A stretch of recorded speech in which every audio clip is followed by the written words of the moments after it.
Steel town police की firing से खातून के जाँ बहक होने का मामला संगीन। केटी बंदर की रिहायशी खातून सायरा समूह के वर्षा का मेन नेशनल हाईवे और घग्गर फाटक पर गुज़श्ता दोपहर से धरना जारी।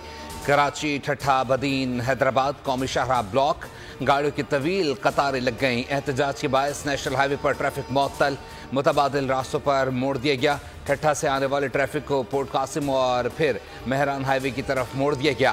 कराची से ठट्ठा जाने वाले ट्रैफिक को पोर्ट कासिम से मेहरान हाईवे मोड़ दिया गया, जबकि काठोर से आने वाले ट्रैफिक को सोमार गोट से मेमन गोट मोड़ दिया गया।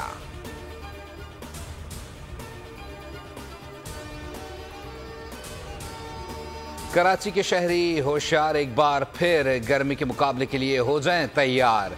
कराची में आज से दोबारा गर्मी की शिद्दत में इजाफे का खदशा।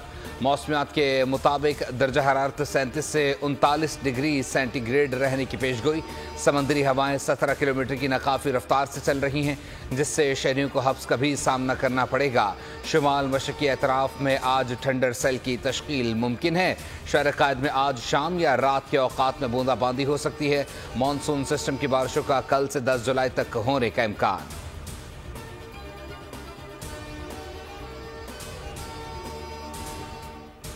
और नए इस्लामी साल के आगाज़ पर खाना काबा का गिलाफ तब्दील कर दिया गया। हफ्ते और इतवार की दरमियानी शब यकम मुहर्रमुल हराम से शुरू होने वाले नए इस्लामी साल के आगाज़ पर गिलाफ काबा तब्दील की तैयारियां हुई।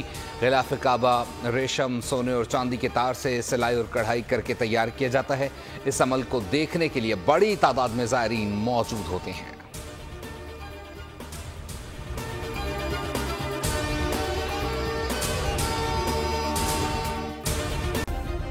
सब्सक्राइब करें और बेल दबाएं ताकि कोई खबर रह न जाए।